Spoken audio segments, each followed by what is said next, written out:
the same for me. The third thing is to build an ecosystem. An ecosystem makes things endure. Because now you have many more people involved with your success. If you are the software company, it's not just you that benefits and you that's making it work. It's the consultants, it's the developers. You know, how many Twitter app developers, how many Facebook app developers are now pulling for Facebook and pulling for Twitter? It is the resellers, the user groups, the online conferences, the online seminars, the online forums, conferences, everything. Build an ecosystem. Don't try to do everything by yourself. You know, one of the great forgotten facts about the iPhone is that when the iPhone first came out, you could not put a third-party app on it, right?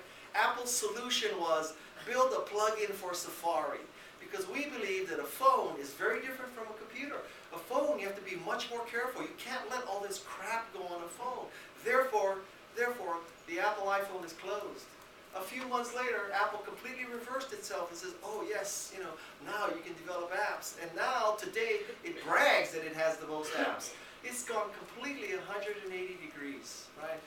The power of an ecosystem. All those developers, all those apps build a stronger system that makes it endure. The seventh thing is to learn how to present. As an enchanter, you have to learn to present. First thing is customize your introduction. Customized introduction means that when you're speaking to a group of people, build something, particularly in the front end, that makes it much more relevant to the organization. So you don't look like a generic speech. This is a picture that illustrates this. I was in Rio de Janeiro. I was speaking for LG. And after I got there, I figured out, you know, we have an LG washer and dryer. I should have taken a picture of our LG washer and dryer, and put it in my presentation to LG at the start. That way they'll know I'm this loyal customer, it'll build this bond, you know, blah, blah, blah. Of course, I'm in Rio de Janeiro at that point. I can't exactly fly home just to take a picture of it. So I text my two sons, you know, the same two sons who want the Mustang. Yeah, I text my two sons, and I have a backup plan. If I text one, the odds are he's not going to do it. I have to text both. I have two bets, not one. So I text them and I say, go downstairs with your iPhone, take a picture of our washer and dryer, send it to me right away, because I'm about to go on, and I need this picture right away. Send me these pictures. I send it to my two sons. A few hours go by, no pictures. So I send a text message to my older son, Nick, saying, Nick, did you get my other message? Send me the pictures. So I send him this text message. You get my text message? Noah, his older brother. Nick responds, Noah said he did it. Can you get us TVs? So this is my older son approach to life, right? He doesn't send me the picture. He says his brother did it. And by the way, since you're speaking to LG, can you get us some TVs? And actually I did. Reciprocation. Gave it to his other brother. So the point here is you can customize your introduction. Customize your presentation. Second thing is sell your dream. When Steve Jobs sells an iPhone, he does not stand up and say, I have $188 worth of parts manufactured by a company where people are committing suicide, and you're stuck with a 2-year contract with the worst carrier in the world. That's not exactly the pitch. You know? And this phone won't last a full day if you use it too much, and if you hold it the wrong way, it'll drop a call, and there's no keyboard. Besides that, this is a perfect phone. That's not exactly Steve Jobs' pitch. Steve Jobs positioned this phone as access to information, to democratization of the mobile internet, to all this good stuff. Sell your dream. It's not parts. It's not IEEE standards. It's not 3G or 4G or 1.5G in the case of AT&T. It's not the number of cell towers. It's not the number of bars in more places. You know what? It's a dream. It's a dream. Sell your dream when you pitch. And the last thing is the famous 10-20-30 rule of PowerPoint, which is the optimal number of slides in a PowerPoint presentation is 10. You should be able to give those 10 slides in 20 minutes.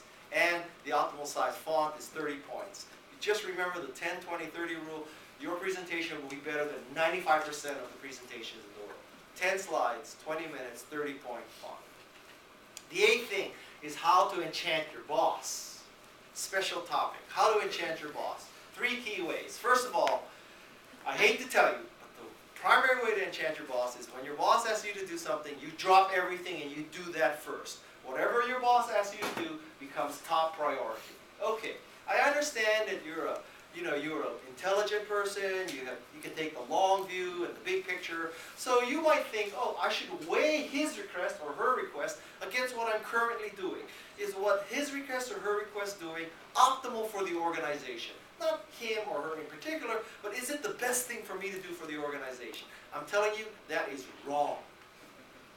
Your boss says something, do it. Drop everything else and do it. That will enchant your boss. Because you don't really know why your boss is asking you to do something. It could be that his or her boss is asking for this.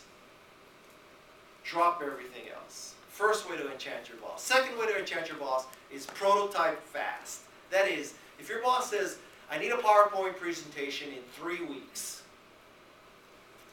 you should do it in the first day, a quick prototype. This is the prototype of what became this presentation. I prototyped it, I sent it to somebody, and said, okay, build it. I started with that. What you want to do is you want to communicate to your boss, I am on top of this. I have prototyped this really fast. I've drafted the prototype, I've drafted the PowerPoint, I've drafted the memo, I've drafted the research, I've done it right away. Two benefits of this. One, you look like you're on top of it. Second, you prevent going astray. If you're going to go astray quickly. Right? You want a lot of time to be able to correct. And the only way to do that is prototype fast. And the third thing is, you always deliver bad news early. Not at the last moment, as early as possible. And even better, you deliver bad news with a solution to the bad news. You do these three things, you will enchant your boss. Now, the second way, the opposite of this, is how do you enchant down or enchant employees who work for you? Three key ways to do that. First, you provide MAP. MAP is this. You enable your employees to master a skill. You come work for me, you will learn how to use social media as a marketing tool. You will master a skill. You come work for me, you will learn how to program a phone. You will learn how to market things, all right? So I offer you not just compensation, not just a job, I offer you an opportunity to master a skill that you can use in other contexts. Second thing you offer is autonomy. As you master this skill, how to use Facebook, how to use Twitter, how to use social media, I am not going to be micromanaging you. You are going to operate autonomously. And the third thing is, we have a higher purpose in this organization. Our purpose is not simply to go public or to sell out or to buy homes in Woodside that we never furnish, right? Or to buy a Tesla. That's not the goal here. Our goal is to make people more creative, more productive, to improve people's lives, to give them peace of mind. So when you come work for me, I offer you three great things. You can improve yourself, master a skill. You'll be working by yourself. I'm not going to be breathing down your neck. And we function here for a higher purpose.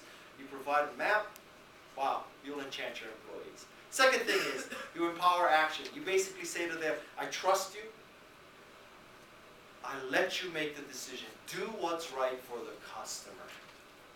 And the third thing is, you judge your results, your personal results, against their intentions. Most people do the opposite. They say, you failed to meet your sales quota. I intended to meet my management quota. That's how most people live with themselves. You know, I intended to do this. Unfortunately, I failed. But you really screwed up because your results weren't anything like you said they were. You should flip that around. Be the harsher judge of yourself than of them. Judge their intentions and your results. Or judge your results and their results. But never make it the opposite. Never judge their results and your intentions, because you will always come up the winner in that little piece of reality distortion. The 10th thing is to use technology.